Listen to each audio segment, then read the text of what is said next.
Berhubung kemarin hampir 1 harian lokasi tempat saya melakukan pemantauan diguyur hujan lebat, saya memutuskan untuk bermalam di sini. Walau tanpa bahan makanan, saya memilih bertahan dengan persediaan air minum yang masih cukup. Mudah-mudahan rekan saya yang berada di camp bisa datang lebih cepat pagi ini untuk menghantarkan ransum saya. Ternyata sampai pukul 8:15 WIT, rekan saya belum juga muncul. Seiring matahari sudah menyinari sekeliling saya, badan saya pun mulai terasa hangat. Mungkin karena semalaman saya tidak bisa tidur nyenyak karena tubuh yang kedinginan, dengan keadaan tubuh yang mulai hangat, mata saya sepertinya ditarik untuk tidur. Akhirnya, saya kembali tidur. Baru beberapa saat terlelap, tiba-tiba telinga saya menangkap satu suara siulan kira-kira 10 meter di sebelah kiri saya. Saya paham, itu siulan rekan saya yang sedang mencari saya. Setelah yakin itu adalah rekan saya pun membalas siulan untuk memberitahu posisi saya.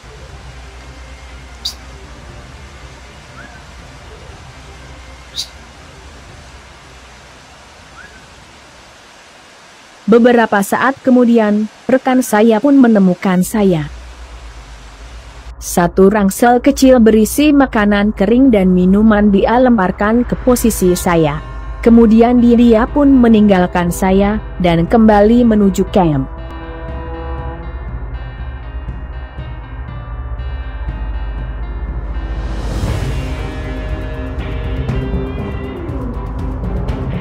Sambil melahap beberapa potong roti dan minum kopi yang masih hangat, saya mengamati sekeliling saya untuk mencari posisi yang pas memantau jalan keluar masuk perkampungan yang diduga disusupi anggota KKB.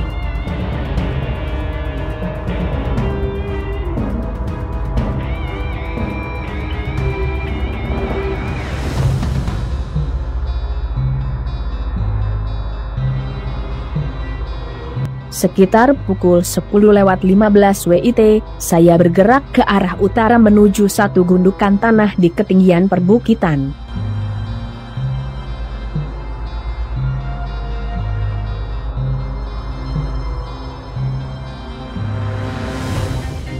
Tiba di posisi, saya pun mulai melakukan pemantauan. Suasana perkampungan terlihat masih lengang. Tidak satu orang warga pun yang beraktivitas di luar rumah. Ini di luar kebiasaan. Hari ini hari pekan, 1 kali dalam 1 minggu. Biasanya banyak warga yang pergi ke pasar untuk membeli sembako atau barter hasil kebun. Ini suatu pertanda bahwa di sekitar perkampungan ada yang tidak baik. Kemungkinan besar, warga enggan keluar rumah karena takut dengan KKB yang berada di sekitar mereka.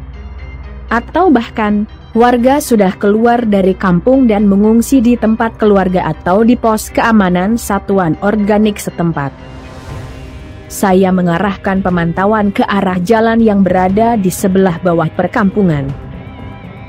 Beberapa saat melakukan pemantauan, persis di satu tikungan jalan, muncul puluhan laki-laki.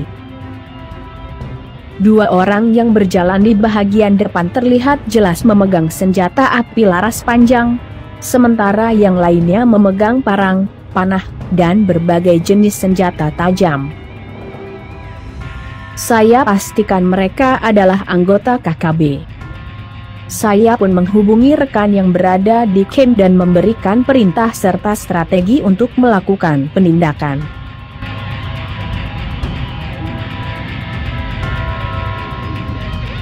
Rekan-rekan saya minta bergerak ke arah ketinggian perbukitan di sebelah timur perkampungan, memotong arah pergerakan KKB. Jika rekan-rekan bisa bergerak cepat, mereka akan berada kira-kira 300 meter di atas jalan saat gerombolan KKB melintas. Saya bergeser lagi sejauh 200 meter ke arah selatan.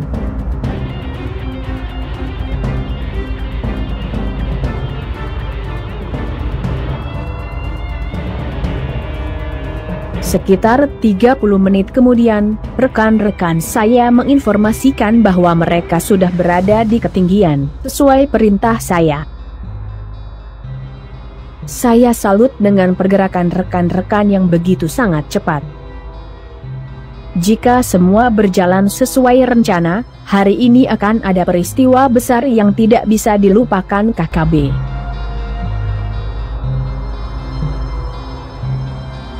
Saya memposisikan diri untuk mengintai gerombolan KKB yang akan melintas di depan saya.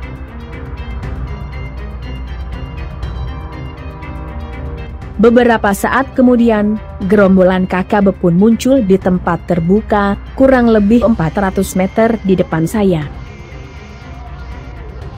Saya menghubungi rekan-rekan untuk siap dan standby. Saya mengarahkan bahagian depan barisan gerombolan KKB ke titik 0 teleskop senapanku.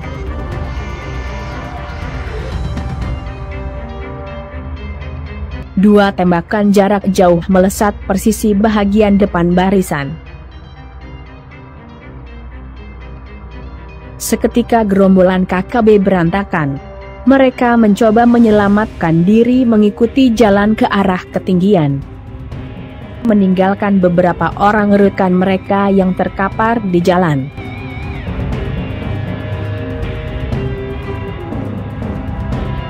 Beberapa detik kemudian, rentetan tembakan terdengar menggema dari arah ketinggian. Rekan-rekan saya sedang menguji ketangkasan mereka menembak sasaran. Hanya dalam waktu 15 menit, suasana kembali hening. Dua orang laki-laki yang berjalan turun melalui semak-semak, saya biarkan lolos. Mereka akan jadi saksi hidup bagaimana indahnya berperang melawan TNI Polri. Ternyata, informasi tentang kejadian begitu cepat sampai ke komando. Komando meminta konfirmasi tentang peristiwa kontak tembak. Dari nada suara seseorang di komando, saya paham ada sesuatu yang kurang pas di sana.